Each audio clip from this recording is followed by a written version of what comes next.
மாதத்துக்கு உண்டான சிறப்புகளை பற்றி பார்ப்போம். வீடியோக்குள்ளே போகலாம்.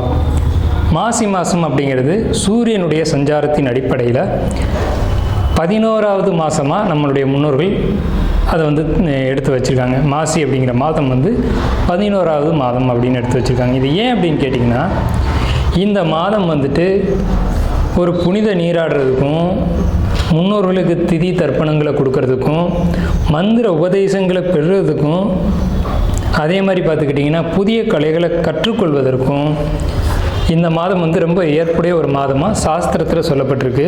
குறிப்பாக பெண்கள் இந்த மாதத்தில் விரதம் இருந்து பூஜைகளை ஏற்படுத்திக்கிட்டாங்க அப்படின்னா அது அவங்களுக்கு தாலி பாக்கியத்தை மாங்கல்யம்னு சொல்கிறோம் இல்லைங்களா, அந்த மாங்கல்ய பாக்கியத்தை அதிகப்படுத்தி கொடுக்குது. தாலி பாக்கியம் தான் ஒரு பெண்ணுக்கு ரொம்ப அவசியமான ஒரு விஷயம். அப்போ அந்த மாங்கல்யம்ன்ற விஷயம் இந்த மாசி மாதத்தில் சிறப்பான ஒரு இடம் பெறுது.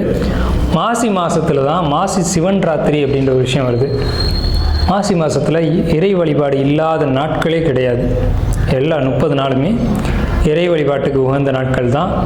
அதில் இந்த ஹோலி பண்டிகை கொண்டாடுறதா இருக்கட்டும், சிவராத்திரியாக இருக்கட்டும், இந்த மாதிரி மாசி அமாவாசைக்கும் மாசி பௌர்ணமிக்கும் விசேஷங்கள் அதிகம். இதில் திருமால் மகாவிஷ்ணுவா அவதாரம் எடுத்த ஒரு மாதம் திருமால் மகாவிஷ்ணுவா அவதாரம் எடுத்த மாதம் மாசி மாதம்தான். இந்த மாசி அமாவாசைக்கும் மாசி பௌர்ணமிக்கும் விசேஷங்கள் அதிகம்.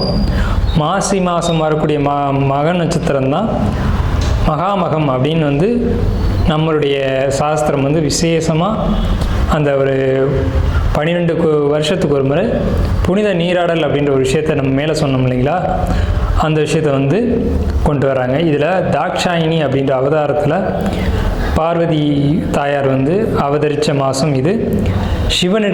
சிவன் திருவிளையாடல் செய்ததும் சிவன் அவதாரம் எடுத்ததும் இந்த மாதத்தில் தான்.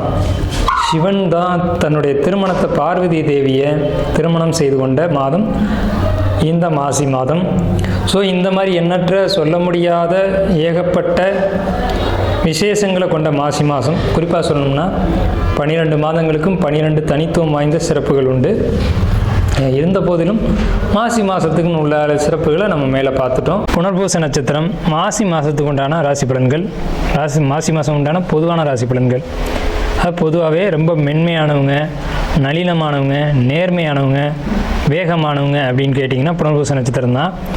இப்படிப்பட்ட உங்களுக்கு இந்த மாதம் எப்படி இருக்குது அப்படின்னு பார்க்கும்போது, லைஃப்பில் ஒரு பிரேக் டவுன் வந்திருக்கும்.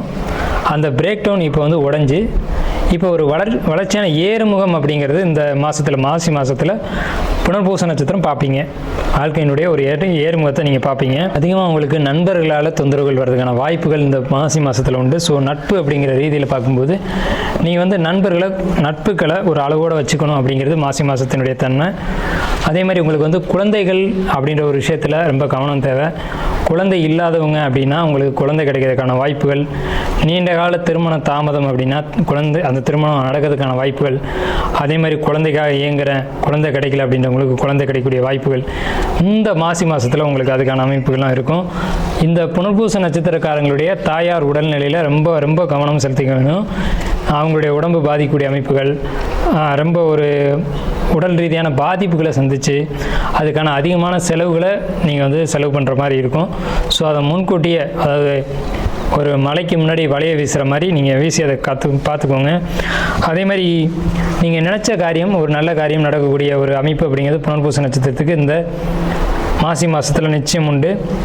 இந்த மாதிரி நெகட்டிவான விஷயங்களுக்கு நீங்கள் செய்ய வேண்டிய பரிகாரம் அப்படிங்கிறது 3 வாரம் 3 கிழமைகள் ஏதேனும் ஒரு கிழமையில் சிவாலயம் போயிட்டு 3 வாரம் மாலை பொழுதில் வில்வார்ச்சனை செஞ்சுட்டு வாங்க. கண்டிப்பாக உங்களுக்கு நல்லது நடக்கும்.